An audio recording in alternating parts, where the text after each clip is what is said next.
Hello and welcome to Seahawk Talk on Tuesday, April 14. I'm Ed Habishar, and I have another four guests for you today from somewhere in Rhode Island for all four of them. Yesterday we had Jody Moradian, Eric Sorella, and Holly Cathius. Today we have Andrew Pizzelli, Pat Cooney, Adam Zakara, and Matt Hurd. Let's take a look at that guest list on the screen. Andrew Pizzelli from South Virginia Sports Information, Patrick Cooney from Men's Lacrosse, Adam Zakara, Men's and Women's Tennis, and Matthew Hurd, Women's Track and Field. He's also our equipment manager as well. Our next guest, our first guest I should say, comes to us from Narragansett, Rhode Island. So I want to say right away, hi neighbor. How are you, Andrew? Hi neighbor indeed. Office neighbor. Yes. I miss you. Miss you too. Sports information. The world of communications has become so important with social distancing. Let's start off right there. Yeah, I think everybody has kind of had to become an SID in the last couple of weeks. A lot of the things that we're used to, working from home, using all this technology, everybody's kind of had to get up to speed all at once. I've basically been playing IT for my entire family the last 3 weeks, especially with Easter, trying to teach people how to do WebEx or Zoom or all these things totally remotely has been a challenge. But, we're lucky that, we're familiar with these tools. We're not totally going crazy with it, but obviously it's a crazy time. And, communication's key. We all got to stay in touch with one another. That's why what you're doing here with the show is great. I get to see my coworkers every day. We have our weekly call, but a little bit more of a personal touch than a staff meeting. Yeah, and it's Tuesday, April 14. I'm going to throw a graphic up there right now, which has the same date and the same person where you're at. And I'm going to see if folks can tell any difference, because it's been 2 weeks since we tested this out. And this is our behind-the-scenes view of production truck, showing where we tested our connection with you back on Monday, March 30. Your facial hair has had a full 2 weeks to get longer. Oh yeah. This hair is trying to socially distance itself from my face. Well, Andrew, you're looking good, and I'm going to bring us back to the fall and also, I think, early winter or January, where you played a big part in educating our student athletes in media, being media-wise. Talk about that experience through the Seahawk Academy role that you played.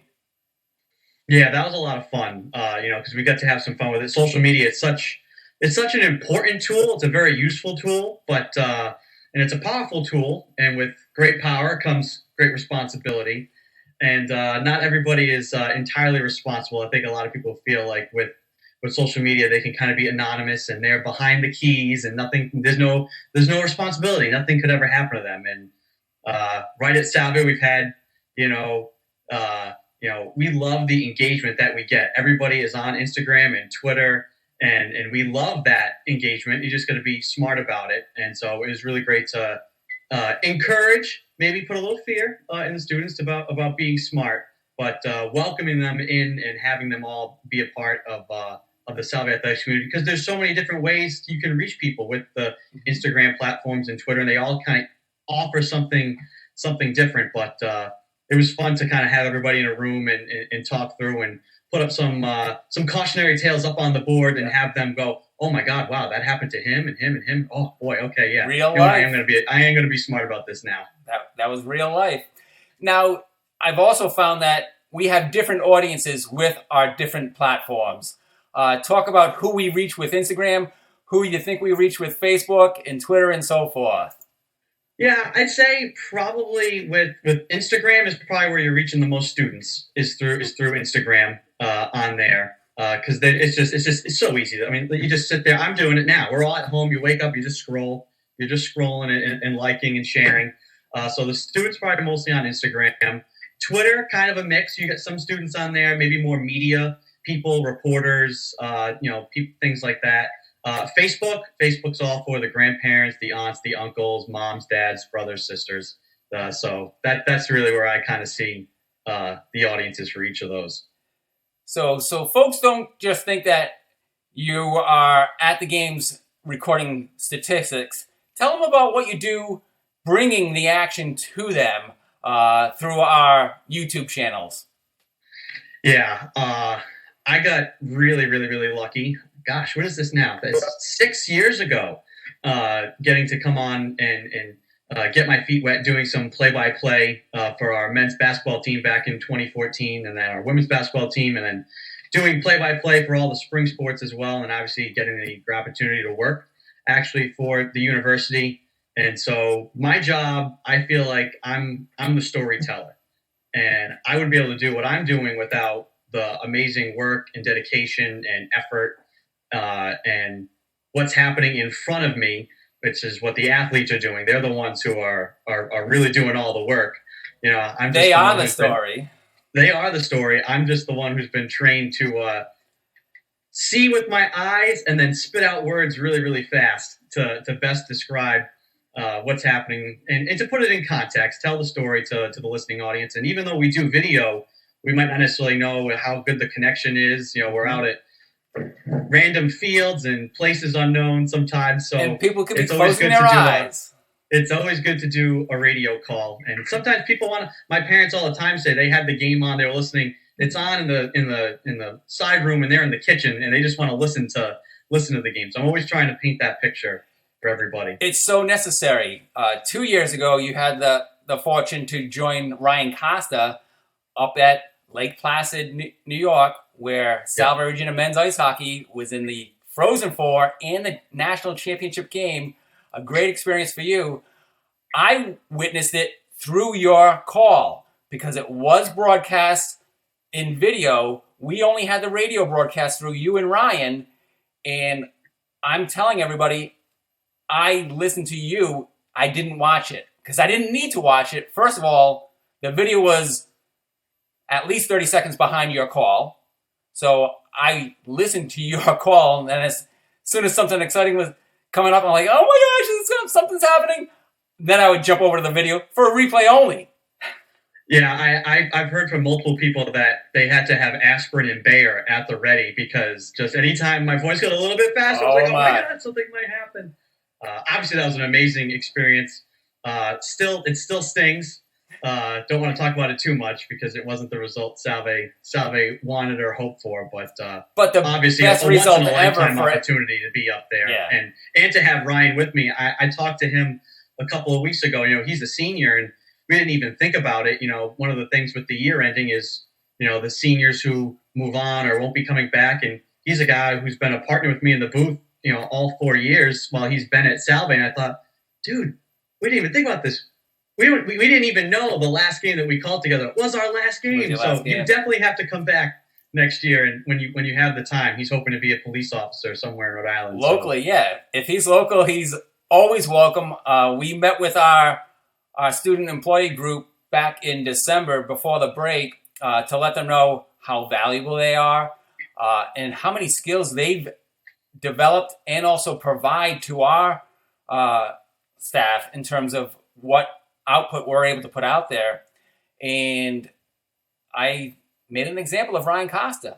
I said, dude, you're going to be a cop someday. You're going to be a police officer, a well-respected police officer.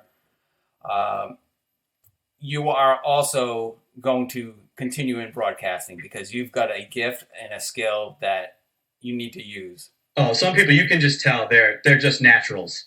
And the same happened with when we had Christian Lauber in our office and also with Ryan. There's that moment where I'll realize that we spent 2 hours at a game. He's right next to me. I haven't even looked him in the eyes. We've just been listening to each other talk on a headset for 2 hours. But I don't need to look at him. I don't need to give him any sort of cue. There's just that perfect cadence, like we're reading each other's minds. And so there's a couple of people that are just complete naturals. Ryan's one of those. And it's amazing with all our workers is all the different kind of backgrounds and areas of interest that they have for their careers, but how if they wanted to, they could be great sports information people. Absolutely. And I'm going to show a graphic that brings up our crew. It's covering a photo that was taken by Adam Zakara, who's joining the show later this week. Later today, I should say. And I wanted to formally list the 19 student employees that we have. Some are on our varsity athletic teams, and others are just hardworking people that want to help out, and they really do a good job. So Jack Betts, Jackson Byrne, Noah Carrero, Ryan Costa, Angelo Domina, Anna Downs, Hannah Filio, Ryan Gracio, Sarah Long, Logan Marsh, Brett McAllister, Aiden McCormick, Fiona McCormick, Shane McNerney, Kat Grace Murphy, Jamie O'Donnell, Isabella Romano, Christopher Ryan, and Laura Young. What a crew. So we 19 employees, one team. I love that. But you and I can both say how much we think of them and how helpful they are. Just in Seahawk Talk alone, you're putting together a lot of stuff behind the scenes that people are seeing through Seahawk Talk, but a lot of that stuff was captured by our student employees. Oh, yeah, especially our photographers. I mean, we sometimes get backed up because they do so much work and they take so many pictures that it takes us a while. Now we have the time to go through and sort through them, find the best shots. And, I know pretty much everybody who's worked in our office has touched a camera at one point or another. So it's been great being able to actually now pick through all the pictures and find some of the amazing work they've done in video work too. Whether it's a video camera or still camera, if you've worked in the sports info office, you've had your hands on one of those. And so, yeah, we wouldn't be able to be doing this show without their efforts. Absolutely. And Andrew, people watching this episode, if they've taken their eyes off of you for a second, they've probably glanced at number 16 behind you. What is that? And obviously, I'm covering it up with my graphic. Can you tell us what that is?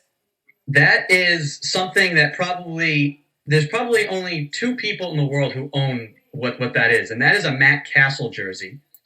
Matt Castle is probably the second greatest quarterback in Patriots history in the last 20 years. Okay, last 20 years. Last 20 years.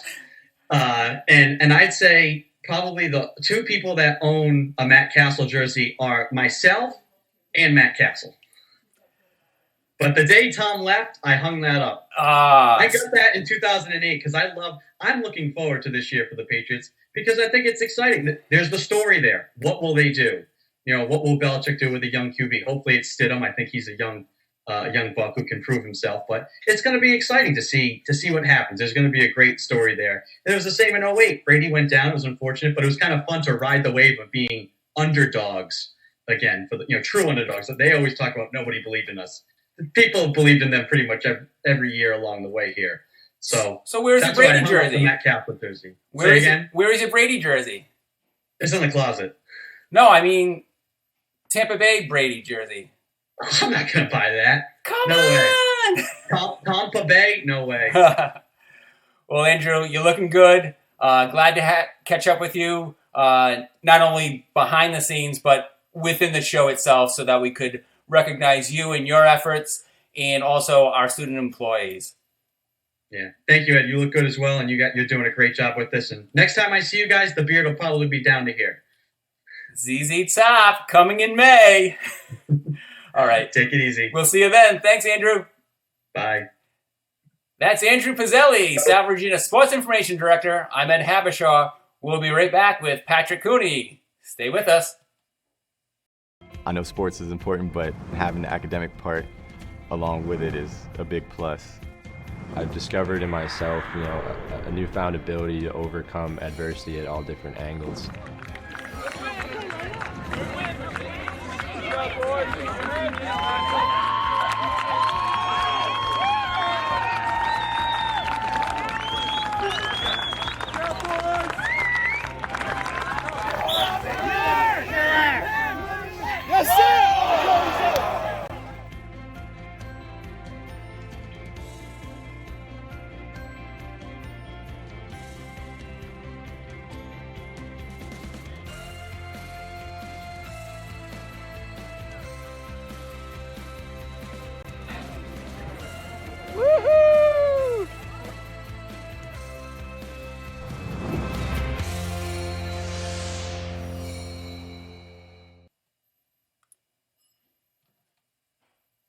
Welcome back to Seahawk Talk. I'm Ed Habishar. It is week 3 of Seahawk Talk, but it's also D3 week in the NCAA Division 3. We are going to our second guest here on Tuesday, April 14. He comes to us from Portsmouth, Rhode Island. Let's bring in Patrick Cooney. Hello, Coach. How you doing, Ed? Good afternoon. Good afternoon. Good to have you on the show again. We had Dan Parks in your place last week. He was a terrific guest as well. Good to see you again. Your facial hair hasn't grown as long as Andrew Pizzelli's. You're doing a good job like me, shaving every day, right? You know it. It works for me. I could not keep up with Andrew at all, whether it be in the broadcast booth or in the facial hair department. But I got to say also with Andrew, he's done a great job broadcasting for not just us, but all the sports. Oh, absolutely. Definitely kudos to him. All of our athletes, when they score a goal, in the back of their mind, they're thinking, oh, how did Andrew call that for us? and like you said, across all sports, when they score a run or score a goal or score a basket. My question to you is, how's recruiting been going for you? Good as can be. It's challenging. I think a lot of families right now, seniors especially, are looking for clarity moving forward. So it's a crucial time as far as deposits. Many have committed, but now with the challenges in front of families and the uncertainty economically, many are having second thoughts, not just at Salve, but all sports, all divisions. You see it with the recruiting, transferring going on at all levels, all sports. It's an interesting time. Yeah, the landscape has changed dramatically. We're all adjusting, not only at Salve Regina, but every school that we compete against and at all levels. So it's not... Eric Sorella was on yesterday, and we believe that there's going to be some trickle down. People that were considering Division I as their school to play athletics at, they may fall in our laps. We've seen that. I've been in communication with a few young men who had committed elsewhere, but because the glut, I'll use that term, of returning student athletes with that extra year of eligibility, often the depth chart has now changed at all levels. It's interesting. And you see the transfer portal via NCAA is very busy at this time. You see it at all, at the highest levels, basketball, football, right down to lacrosse and baseball, as you mentioned. Patrick, your team plays at both Gaudet and Topa. When you recruit, what is the message that you want to really impress your prospects with? Well, we're trying to recruit the total student athlete, and with that in mind, Salve is just a wonderful university where we can offer not just the athletic aspects, but the academia, the town itself, the experience overall is just tremendous. But obviously the athletic part, that piece is important. And what better backdrop, Newport, Rogers Athletic Facility, in addition to the fields you did mention. How do you go about, in a game day situation, in your coaching? How did you develop your coaching philosophy?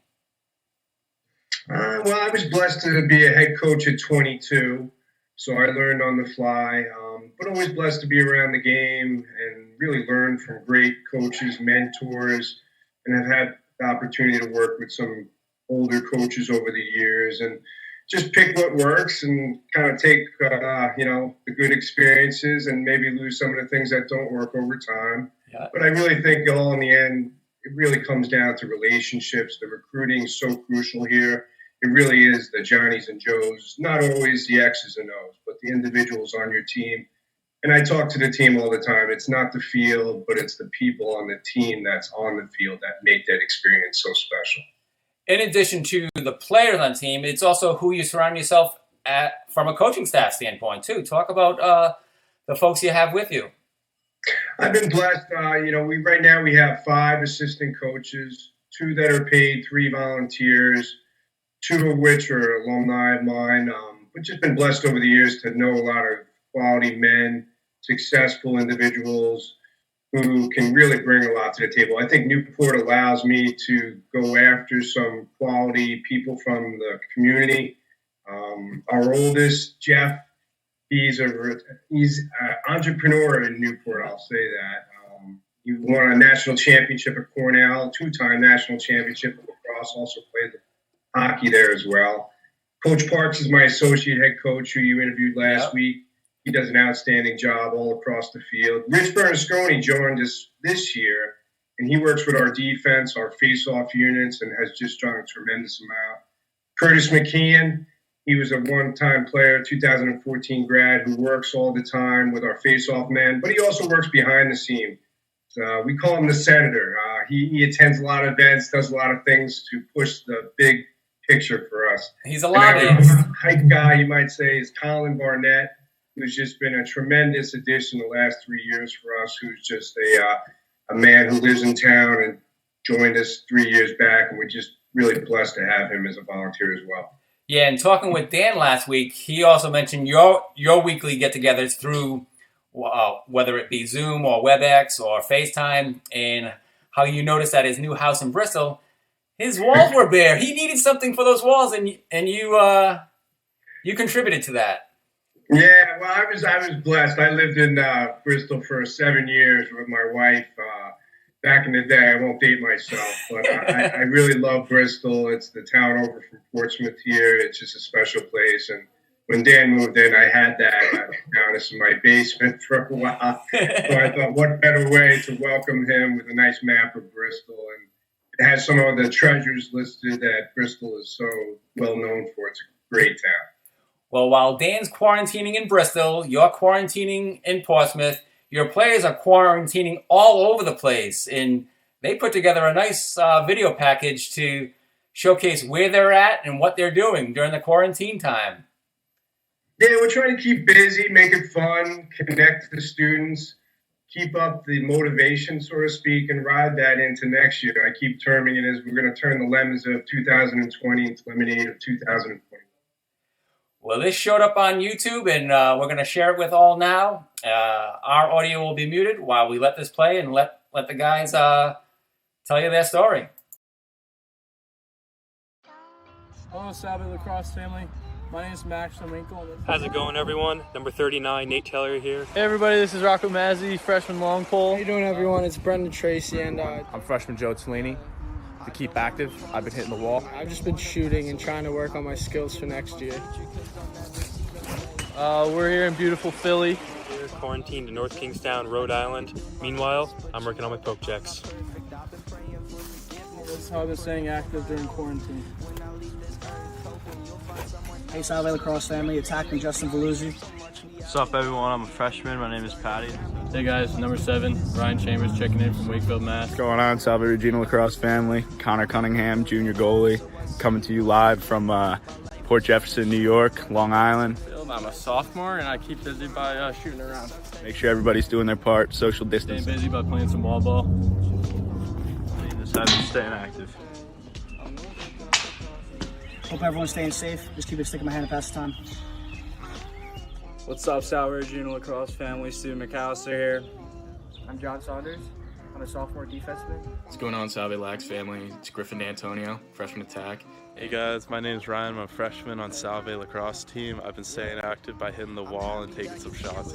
And during times like this, just remember, stay active, be smart, practice social distancing, and get after it. This is what I like to do in my free time. Got a little bored, bleached the hair, if you know what I mean. Other than that, been playing a little basketball, so Patty Barry, this one's to you. How's it going, guys? Chris Sheehan, junior midfielder. Hi, Salve Regina families. I'm Austin Boudiette. I'm a freshman pole. Hey everyone, Bailey Strange is here, junior D-pole from Whitman, Massachusetts. What's up, everybody? Junior Pat Lear here, just getting in some wall ball today, trying to stay active and as healthy as I can during this quarantine. So I hope everybody's staying safe, staying healthy during these crazy times. One way I've been keeping active is going for runs. Hope everyone's staying safe during this time. So I'm staying active during quarantine. What's up, I'm Peyton Irving. What's up, Salve Lacrosse family? My name is Tom Schmidt. I'm a freshman long pole. I'm Kieran Hughes, sophomore Fogo. Joe Grimm, midfielder. I'm here in Mineola, Long Island. This is Brendan Laundrie. I'm out there on a bike ride right now. trying to get active during this quarantine. This is what I'm doing to pass the time during this quarantine, pressing the fundamentals. And during this quarantine, I've been getting active by working out and going fishing. What's up, Salve Lacrosse family? Ethan Robson here, out here in the dojo in Lincoln, Rhode Island. I'm a freshman attackman, and this is how I've been staying active.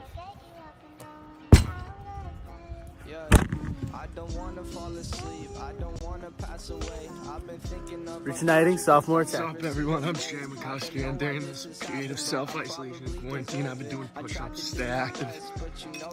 How's it going, Seahawk community? Ryan Heater here, junior midfielder, going for my nighttime bike ride. Many great ways to stay in shape during time like this. So, Cameron Asme, sophomore midfielder. I hope everyone's doing all right. Let's all get through this together. Go Seahawks.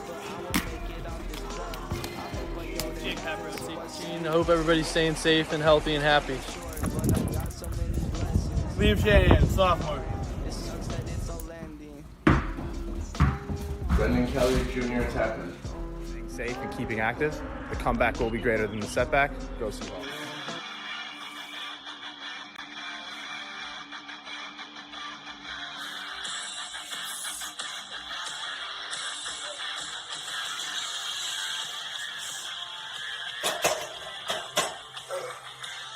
Marco Mangelli, junior.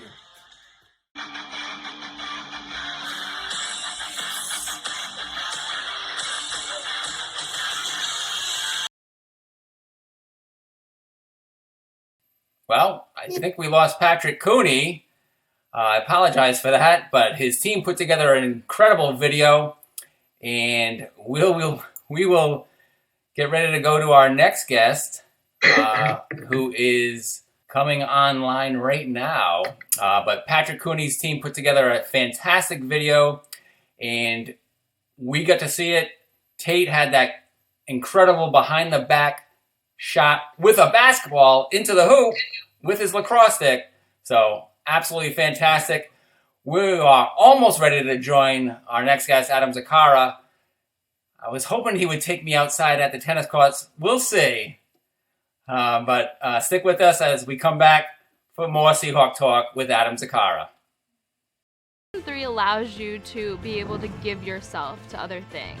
Not even just participate in them, but really get involved with them if you want to. There's a lot of interaction. It's not just sitting back, taking notes. You're actually doing hands-on things and better preparing yourself for your major.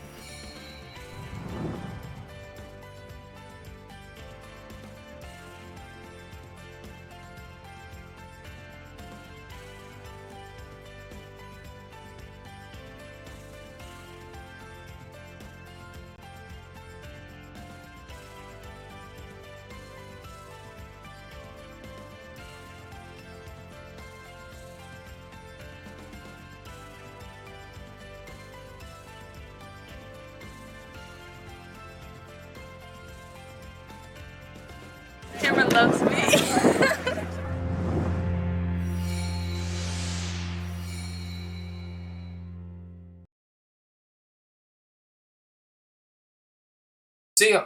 Welcome back to Seahawk Talk on Tuesday, April 14.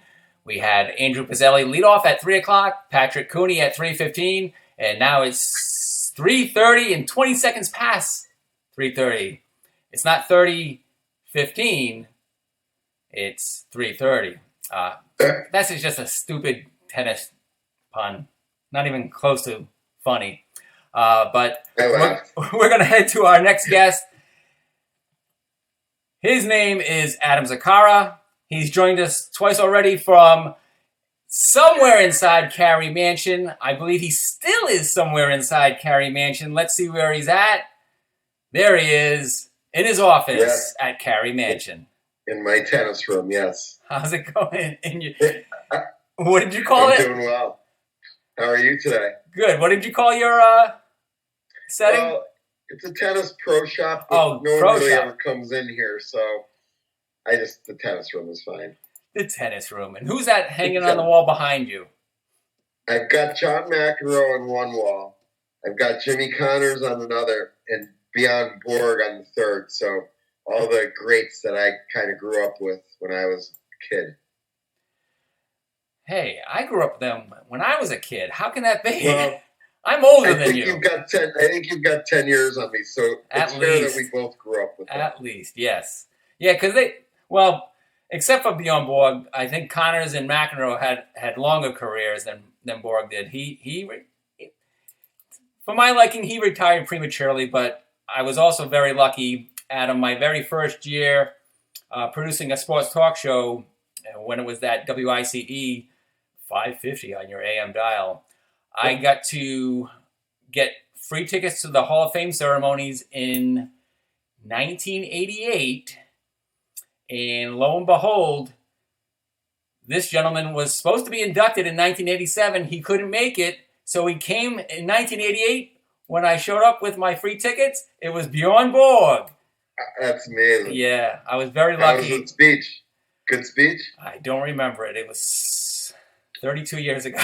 All right.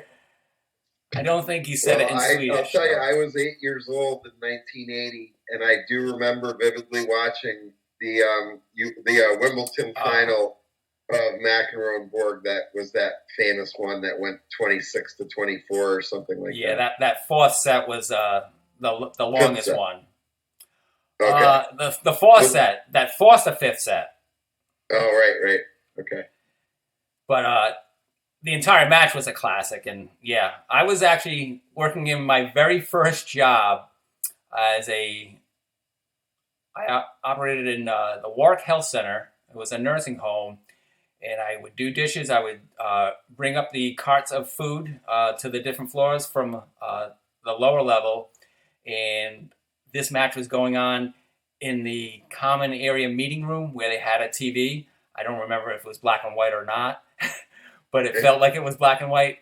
And I lagged on my job periodically, just passing by with the cart of food. I'm saying, oh, I want to stop here and watch this match. But you're talking a classic, and it's nice to see your office adorned with those classic images. How's your week been since last week? I've been great. Yesterday's weather wasn't so great, but today's just absolutely gorgeous. And I've been doing a lot of work on the tennis courts where I live and playing a little safely. It's nice that you have the private courts, because if you go anywhere around and you see public courts or even an institution's home courts, you're going to find padlocks on them where they're not allowing people to gather on courts. And it makes good sense because they can't control who goes in there. But yeah, I do have my nets up, and we keep it small gatherings of 3 people and hit the ball around with hand sanitizers. There's actually a way you write a number, the same number on each ball, and you only pick up that number. I also have these things that fit on the handle of the racket so that you can pick it up. I actually showed you those. Yeah, and Adam, funny that you mentioned numbers on balls. People always ask, which one's better, the 1, 2, or the 3? Or the 4, or the 5, or the 6? And insiders know they're all the same, but those are ways of identifying, right? It's like a golf ball. Yes. Although I've heard table tennis balls with a star rating on them, those have different levels of performance. Is that correct? I don't know, and I've actually been dying to get a ping pong table. Hey, whoa. Stop right there, Mr. Zakara. What? Professionals call it table tennis. Okay. Novices call it ping pong. Well, when I get better, I will start. You are good. Oh, I loved your text yesterday during the Eric Sorella segment. Tell me about it. Yeah, I'd like to challenge him to golf. He was being boastful, and I'm ready. We'll see who the leader in the clubhouse is at Rogers. So you both have had experience playing with Matt Finlayson, correct, on the links? Yes. Tell me about your matchup with Matt Finlayson. From the sounds of it, I think kind of similar to what Eric was saying. Matt's a really good golfer. which means I'm patting myself on the back because we're pretty even. I think Matt and I are even on any given day. He might take me or I'll take him. We've played about 4 or 5 times now. It's been a lot of fun. So it's great to know now that Eric's really passionate about it too. So we can get out there hopefully next week. With hand sanitizer. Yes. Well, they've got in Exeter you can play. They just don't rent pull carts or golf carts, and you walk with your bag, and it's out in the open air, and you're away from each other. So hopefully, although I think I've been on that course. The virus. I think I've been on that course. It does have a covered bridge. It does. You're right. Beautiful course. Yeah, it's been a while, but I've been out there, and no, you don't have to invite me. We'll keep the crowd to a very minimum. That's right. Adam, tell me how recruiting's going. Recruiting went very well. Is going very well. So I've had can name some names that have committed because I'm really excited for them, and I give kudos to my current players because they did a great job of hosting these men and women when they visited Salve in the fall and throughout the winter, and as recent as just before we left for the lockdown. We've got a girl first, Isabel Basic. She applied early and she decided and committed back in November. Really excited about her. She's from Connecticut. A girl named Alexa Stevens, who you know. I've seen her play. She's amazing. Her father actually was the USPTA president for New England, and he's a tennis pro. Her mother is as well. So she's grown up in a tennis family. She played number 4 singles at Portsmouth, New Hampshire high school. They won their conference, Division II. This was her junior year. And she was slated to play number 1 singles this year. Just real excited, move on to the next one. But we've got a girl, Lauren Masura, who's from LaSalle Academy down in Providence. They just won their state championship for Rhode Island. Back in the fall. And they took down Barrington, which was a huge victory. And she sent a video, which you and I both saw. She's got amazing footwork. That's what I was most impressed with.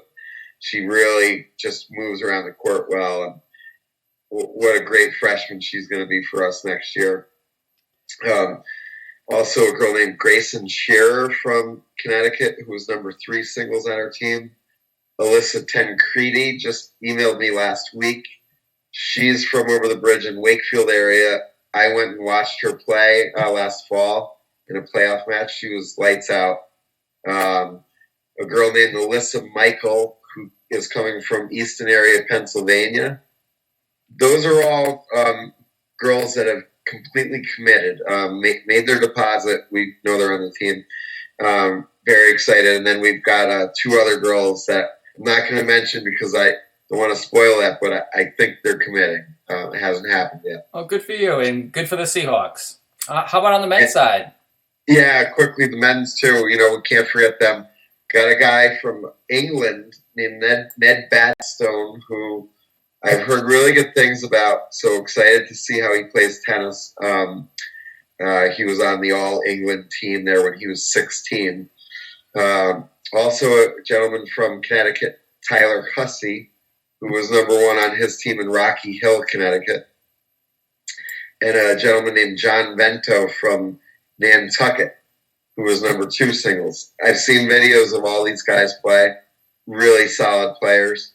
And again, like the women, I've got 2 others on the guys' team that haven't completely committed yet. I don't think it's right if I mention their names, but I think they're going to commit. Well, you're also involved not only with the 2 Salve Regina Seahawk tennis teams, but also on your own, Newport Tennis and Fitness and Acing Autism and Wheelchair. Can you give us some insight into that? Yeah, so that keeps me busy year-round as well. Of course, during the tennis season, I'm concentrating on Salve tennis team. But I started a nonprofit called Newport Tennis and Fitness.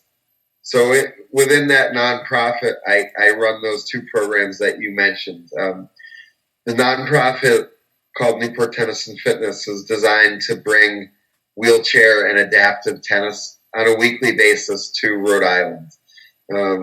Very, very active with helping people with special needs. My nephew had a spinal cord injury, 12 years ago now, I believe it was when it happened. And he's amazing. He's a quadriplegic, but he's in law school right now. He drives his own car to work. He's amazing. So I actually got him out here to Newport a few years back to go sailing. I was working for Sail to Prevail, which is a nonprofit, which gave me this whole idea. So I'm a program director for Acing Autism. That's once a week. I run that at my courts at Newport Tennis and Fitness. It's a youth program for kids with autism. It's amazing. It gets these kids out there active.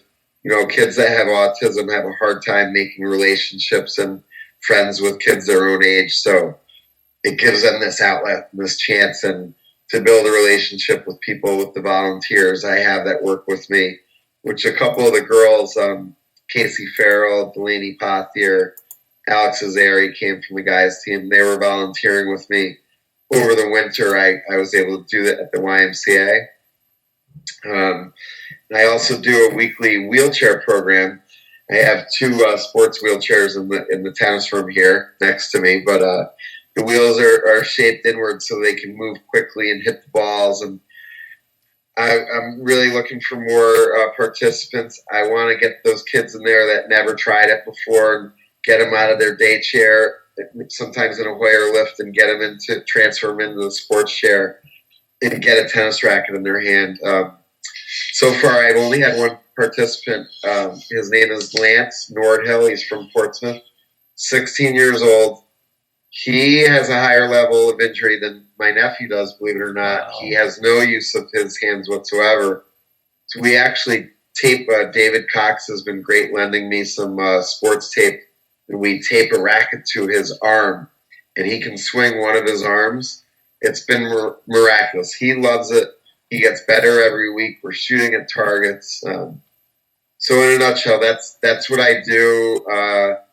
I hope to increase that. Last year was only my first full summer, so I want to start getting involved in like some Special Olympics events and things like that. So that's what Newport Tennis and Fitness is all about. Thank you. That sounds great, especially with the improvements coming at the 6 courts on our campus, in addition to the 3 courts at Carey Mansion.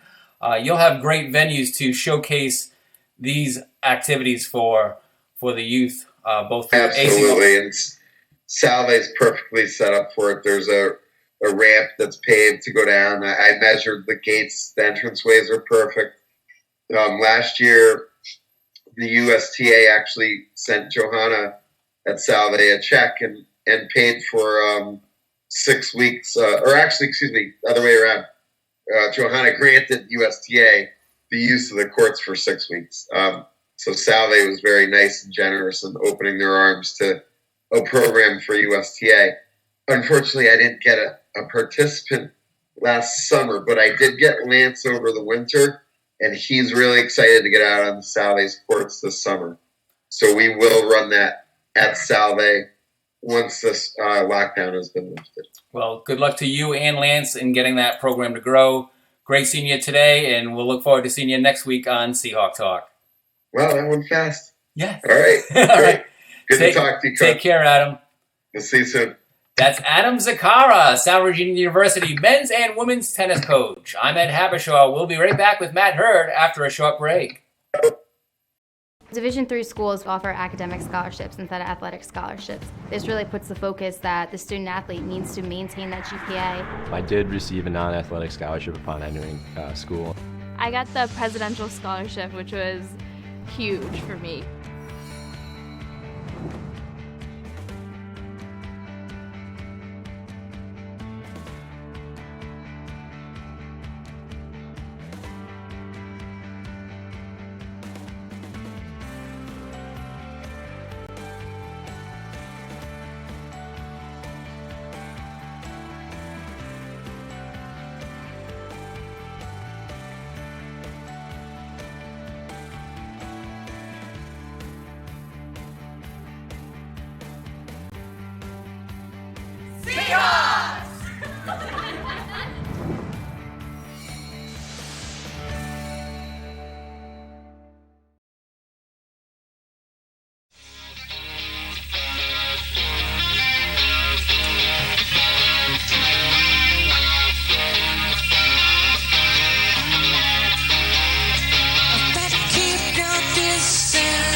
Hello and welcome back to Seahawk Talk, segment 4 on Tuesday, April 14. I'm Ed Habershaw, and we're going to go right away across town because I'm in Warwick, he's in Warwick. Let's go visit Matt Hurd. Coach Hurd, how are you? Ed, I am fantastic. Love to hear it. Before we started today's show, we exchanged emails, and I said, Matt, I'd really like to get to know how you developed your coaching philosophy. In particular, how it developed and adapted for different sports, because you haven't always been just a women's track and field head coach. But then also, how do you adapt for coaching different events within women's track and field? Well, I think the coaching philosophy is the same. And I can't tell you necessarily that I have the same philosophy now that I did a few years ago. But basically, it's rooted in the idea that the athlete is the most important part of the team. I think when you start out as a coach, there is perhaps a desire to make sure or make people think that you're a great coach. And how do you do that? Well, by winning games or meets or championships. Then people say, oh, well, that guy's a great coach. Look what his team is doing. But it's how you get there. And the philosophy is that if you make sure that the athlete is the focus. The athlete has to know that you, as the coach, are interested, and I'll use the pronoun she, because that's what I coach primarily. The athlete has to know that the coach is interested in her as a person, not just as a producer of points.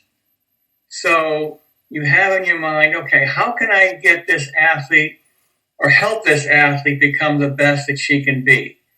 And if the athlete knows that they're both on the same page, coach and athlete, they're both working to make her better, and the athlete knows that the coach won't do anything to injure her, like overtrain her or put her in more events than she is capable of, that the coach won't break one of the cardinal rules of coaching, which is to put the athlete in a position where she can succeed, and then throw her in an event where we need points, but for which the athlete may not feel prepared.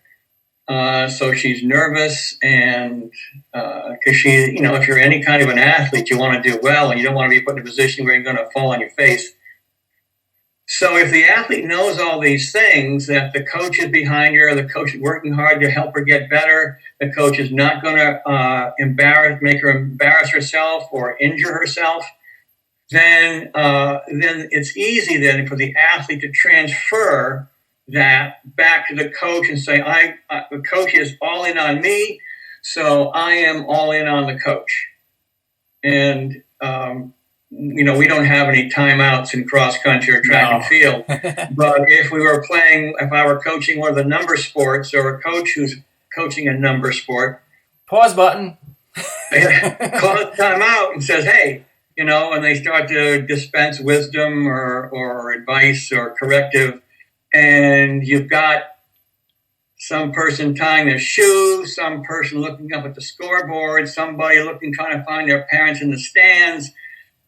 You've got problems because your athletes aren't tuned in. They're not buying into what you're doing.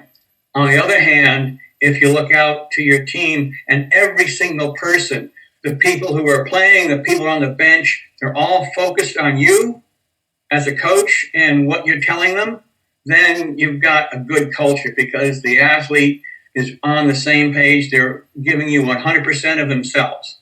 And that doesn't just happen. It's not something that you snap your fingers and expect. It's something that you as a coach have to work at. And you have to know basically what do I have to tell them? How do I have to treat them in order for them to respond that way. I like that approach. Now let's get specific.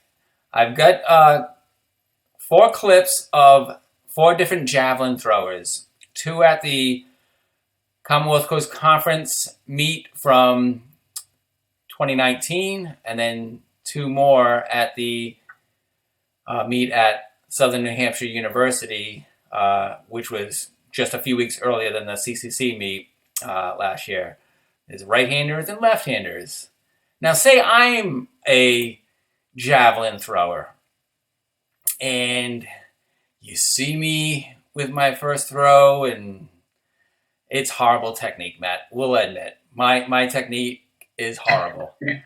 How do you approach me knowing that I'm ready, willing, and raring to go and trying to become the best javelin thrower? So much of it is technique, and obviously, like you said earlier, it's all about attitude as well. Yeah, so that if you're a left-hander, you're basically uncoachable. So I'm going to just throw it in my hands. I'm sorry, Alexis de Cruz. But you have to know, well, first of all, anytime you interact with an athlete during competition, the thing that you have to keep in mind is what does that athlete need at the moment? And then you try to get in the athlete's head. If it's cross-country, what word to use that gives the athlete the image of what she wants to be, or what her mindset wants to be, and then, then she can take that and go with it. In the technique events, you can't coach really effectively during a meet. That happens. Right. That happens during practice, over and over and over and over again during practice. So if you have cues that you use in practice, you just cue that again. Remember, do this. Remember, do that. Don't try. I never try, and I know our throws coach, Robin Federers, who's an outstanding coach, she never tries to teach something in competition which they have only brushed on or haven't done in practice. So it's a cue, but maybe more importantly, it's an image. Like, try to imagine that if you're the jumper, for instance, imagine you're suspending yourself in the air. So the athlete can say, okay, that's the image I want, and that's what I'm going to try to get. And then the mechanics that are required to perform that image will come into play. Same thing with the javelin. Try to get like this at the end. Imagine yourself, chest high, aimed at the target area, and push hard. If that's what you've done in practice and those are the cues that you want. It could just be take a deep breath, relax, and just let it flow out of you.